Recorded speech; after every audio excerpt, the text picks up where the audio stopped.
Okay, tonight we are making a Stinging Nettle Pesto Pasta. So we are collecting some stinging nettles to make that later today. So I'll be pulling out quite a few of these to make a good size, but here we go.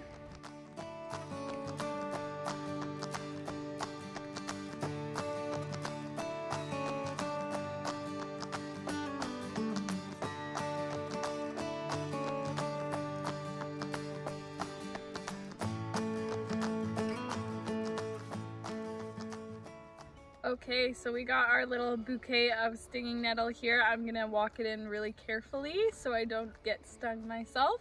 And then we will get to making our pasta tonight. One of the projects we're going to be working on this week is converting another area into a food producing space for us.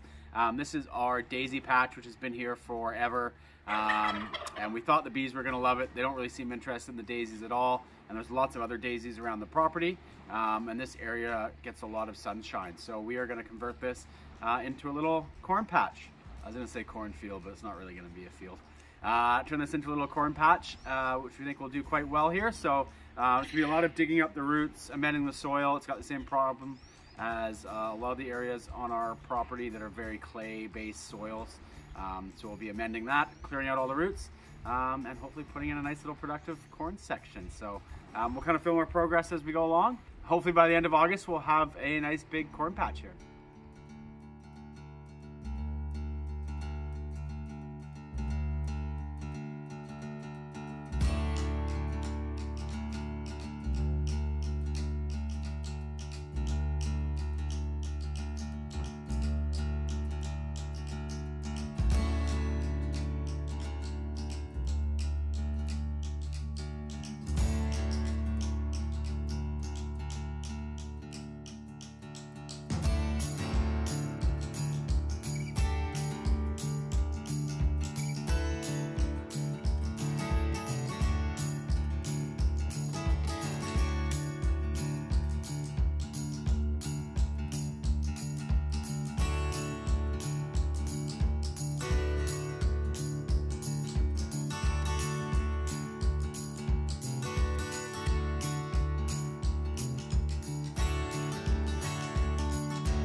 Okay, that was a long 2 minutes, holy. So in a future episode, we will show you how we're going to amend the soil as well as planting our corn for our corn patch. But as you can kind of tell, if you can see where I've been stepping, it's very kind of clay-based soil. So we definitely kind of want to amend this. This is kind of what we're dealing with all over our property. So we're going to be amending our lower garden as well that we totally dug up this winter to restart. So we've got a bunch of compost going, and we're going to amend as much as we can and get some more nutrients in our soil too. So that's it for this week for the corn patch, but we'll be back in a future episode to show you the soil amendment and planting. So just another checking on our piglets this week. They're all doing well here and running around a lot more these days, playing with each other. Hi guys. I know my boots are super interesting, aren't they? They're not food. It's so cute. They're still playing around with each other. I know, Mama. I know. Hey. Hey.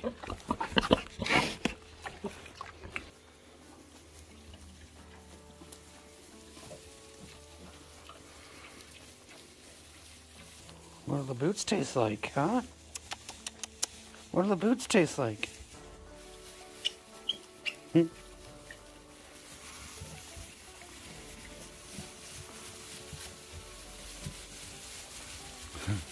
They're figuring out their pecking order.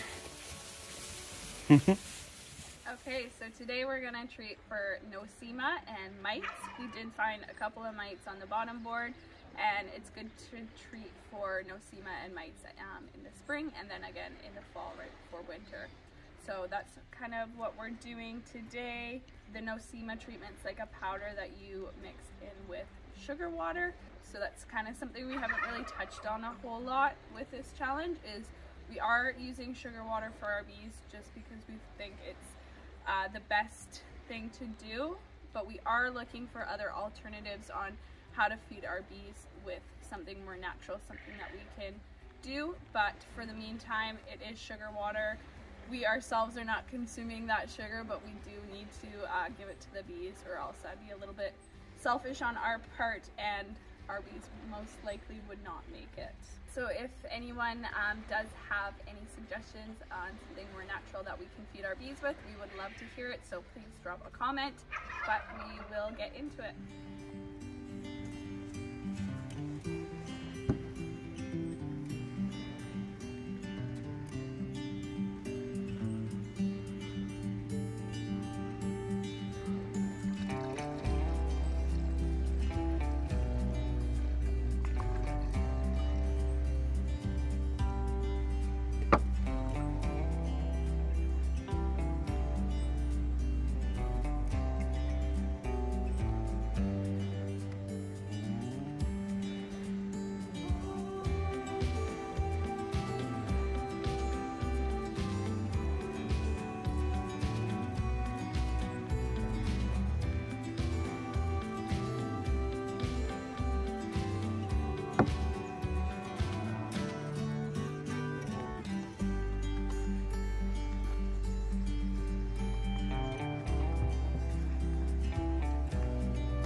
One of the other things we're working on this week that we're really excited for, especially after last year when we first did our challenge to only eat what we could catch, grow, or raise, we thought we had planted enough potatoes and we were nowhere near. So we've ordered a bunch of potato bags this year to do.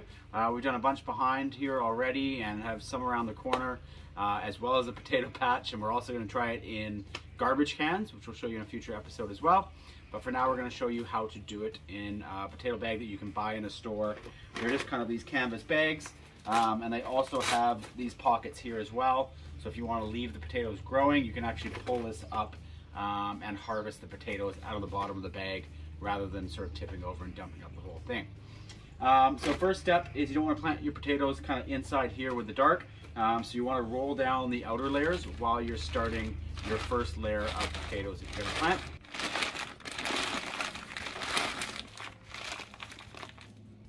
So now that we've got the sides rolled down, the next thing we're going to do is take our starter potatoes that we kept from last year. So we're going to take these. You can plant the whole potato. The main thing is just that you plant one of these eyes that are on the potato. For us on this one, it's all on the top. We really like to utilize as much as possible, as you guys know. So we are going to cut off everything but the tip of this and feed the rest to our mealworms in our mealworm farm, rather than planting it in the ground where it's just going to rot and not do anything. So I'm just going to cut the tip of that off. And I'm also going to do it with our other potatoes here. And ones like this you can break up as well. So you can see how there's an eye there and two eyes there that have already come up with roots. So you can just separate them rather than, again, just planting that one potato, and just kind of cut those off there. And then you've kind of got these little pieces that you can separate and plant. And then we got one little guy on the other side, so we're going to take that off. And we're going to get these planted in the bag. So we're just going to get these in the soil there. You don't want to get them too deep, just a little bit under there. And for filling up the bag, you don't want to fill the bag up probably only about a quarter or a third, because as these potatoes grow, you're going to add in more potatoes on another layer. So as these guys start to get tall up to this level, we're going to add more dirt, put in more potatoes, and then continue to roll the bag up a little bit more, and probably do that 2 more times until the bag is full. And that way you're getting potatoes at different layers as well. This is a really great method for us for saving space. So rather than just getting, you know, a row of potatoes that would be this high, you're growing you know, 3 times the amount in the same square foot area by growing them vertically. So we really love doing this method. So we're going to get 3 or 4 eyes of potatoes into this one bag. And you don't want to overcrowd them. Potatoes kind of spread pretty good, so 4 might even be too many as well, but we're going to do it anyways. And just make sure that a part of the eye is sticking out there. That will help it grow. So again, the reason we rolled the bag down was this: if it was all the way up, they're not going to get a lot of light. Now they're all at kind of surface level. They're going to get lots of sun. And as they grow, we're going to add more potatoes and add more dirt to keep building that up until the bag is totally full. So that's all we can really show you for this week, but we'll definitely be following up in future episodes and showing you how we continue to layer these, and then showing you the finished product a little later on in the summer when we open up these bags and show you the amount of potatoes that we're getting out of kind of this 1 square foot bag, which is great. So it seems like we always have 1,000 jobs and projects on the go this time of year coming into spring. And one of the ones we're going to do again is hatching some quail eggs. So we've had mixed success with quail. We really like them, but unfortunately an owl got into the little coops that they were in and killed off all of them. We have another video on that you can check out and watch. We actually caught the owl mid-steal or mid-kill, taking them all out. And so we're going to try again. We tried again, actually. We got eggs from somewhere else. We had an issue with our incubator. So only 4 survived from that hatching, and unfortunately only one of them is a female. So we've been waiting for her to start laying eggs, and she has now. So we've got a bunch of eggs here we're going to get going in the incubator just to make sure we get some more females going, which will up our egg production, but then also make things a little bit more stable so that if that female dies for whatever reason, we're not stuck without one and having to start from scratch again. So we're going to get these in. Like I said, we really like quail. It's one of the things that we can kind of reproduce here on our property. We've brought it up before, but we're not allowed to have a rooster in our district, so we can't breed chickens here, and turkeys are notoriously difficult to breed, but quail is a very sort of resourceful. They produce very fast, so these eggs will hatch in about 18 days, which is great, and they lay more than an egg a day, so usually kind of 3 eggs every 2 days are pretty quick layers. So let's get these into the incubator and get them started.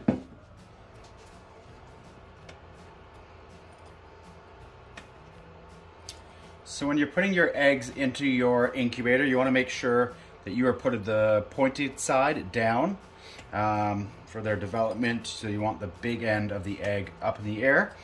And when they're in the incubator, your ideal temperature is 37.5 degrees Celsius. And for quail, you want the humidity around 40% in there as well. So we have this nice automated incubator, which is great. It monitors all those things. It tells you if the humidity is getting too high or low, monitors and regulates the temperature, as well as rotates the eggs every 2 hours. So it's really important that eggs are rotated, which normally the kind of mother bird would be doing, but in this case, this takes care of all of that for us. So we have 3, 6, 9, 12, 15, 16 eggs, so we are breaking on a little bit of a rule as well. You're really only supposed to store eggs for 7 days before putting them into an incubator at room temperature. We've been collecting these probably over about 12 days, so we just kind of wanted to get a few extra, so we'll see how they do. They may not all make it if they've been sitting too long, but we're going to get these in here and locked down and get them started. We're going to put this away in our kind of spare room. It's not going to live here in the kitchen, and we will keep you guys updated on the progress. One of the other things we're working on this week is making our own compost tea. If you'd like to learn more about how we make our compost tea, you can check out the link from the field in the description below. But we should get on with the rest of the week. So as Steph mentioned earlier, when she was picking our stinging nettles for dinner tonight, we're going to make a stinging nettle pasta tonight with stinging nettle pesto sauce. We've got some ground turkey that we've been defrosting today, and we're going to make some homemade pasta. Now that we have our one cheat item, which is flour, that's really kind of let us do some different things as well. So we're going to get started picking off these stinging nettle leaves, and then we'll get started.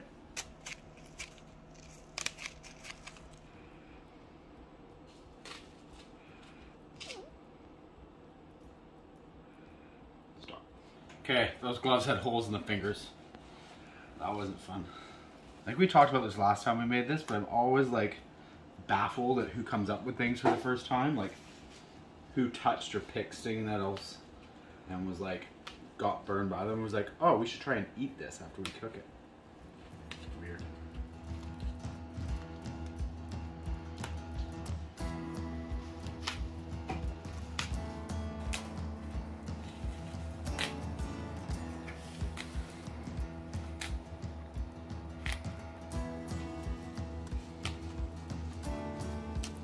So we've got our bowl full of stinging nettles. We're just gonna give them a quick rinse and then we'll get them in the boiling pot of water I got going behind me.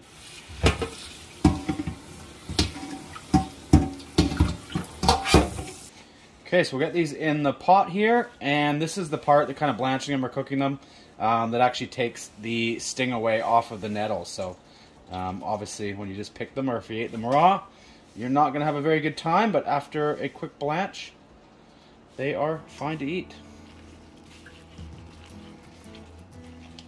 Alright, so we've cooked that for about 5 minutes. You want to cook it at least 4 to make sure you get rid of the sting. And now we are just going to strain it in the sink and leave it for a bit and get started on our turkey and our pasta. Okay, so we're just going to use a little bit of our homemade lard here. And then we're going to get our ground turkey that we've been defrosting into the pan.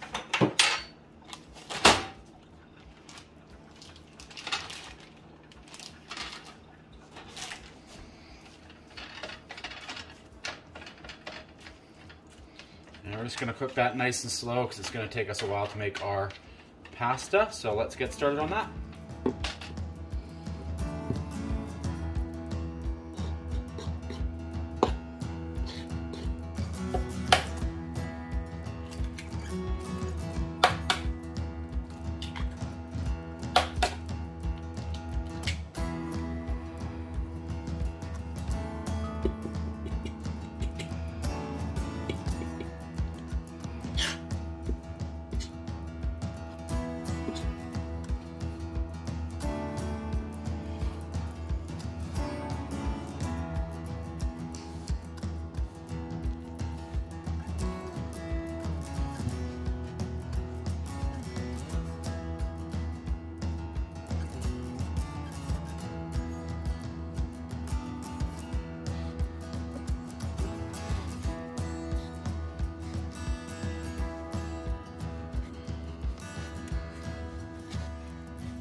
Okay, so we've got our ball of dough there, and we're just going to wrap that in saran wrap, leave it for about 30 minutes, and then we'll come back and finish off dinner. So we still have about 10 minutes left on the dough to let it rest, but we're going to get started on our stinging nettle pesto. So we're going to add this into the blender here. One big chunk.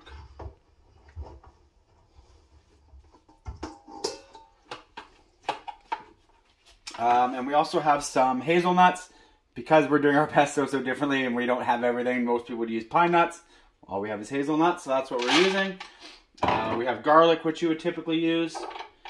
And another thing that we don't have is olive oil. So instead, we're going to use some lard. The stinging nettle pesto is still hot, and we're going to heat it up afterwards. So I would only use this if you're doing it in a hot dish so it melts. You don't really want it to solidify when you're using it, but ours is going to be going in the hot pasta. So we're going to put that in there. And a little bit of sea salt that we've harvested from the ocean. And we'll give it a bit of a blend and see how it does. There's a bit of water in there, and we'll see if we need to add more, but we'll start blending it up.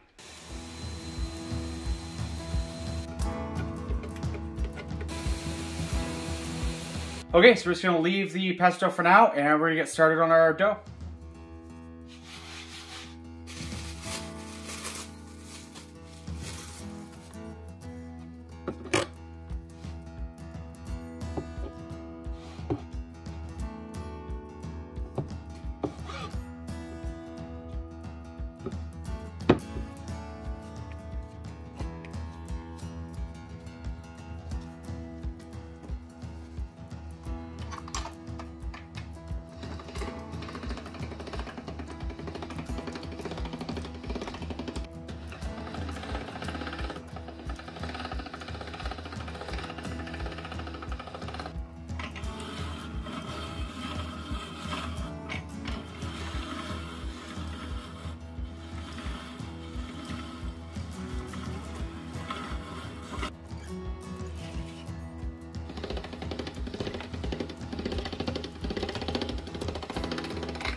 Okay, we've got our fresh homemade pasta here. We're gonna get this into the boiling pot. With fresh pasta, it really doesn't take long at all, so only about 4 or 5 minutes probably. Normally you kind of add olive oil or something so it doesn't stick. Again, we're just gonna use a little bit of our lard in there just to keep it from sticking all together. And in she goes. And we're gonna give it a good kind of stir around here just to get it moving, so help it not all stick together.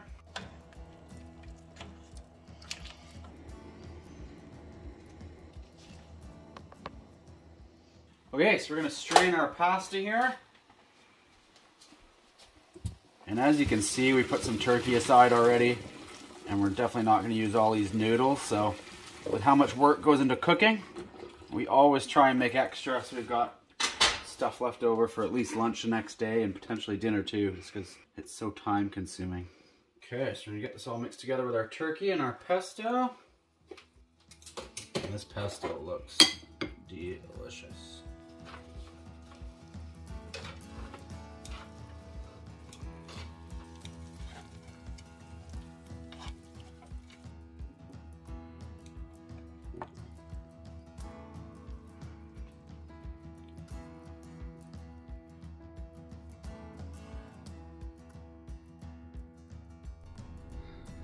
Okay, babe, moment of truth after all that.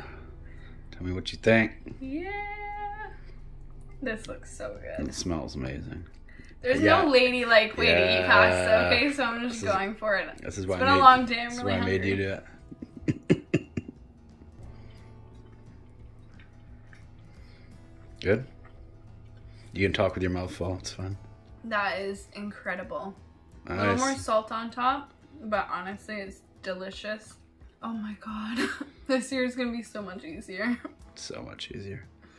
Okay, no more talking. I want to eat too. Okay, so we devoured that dinner. It was so good. One of our top favorites, I think, from now on. But we are exhausted from such a long day, so we're going to head to bed. We hope you enjoyed this week's video.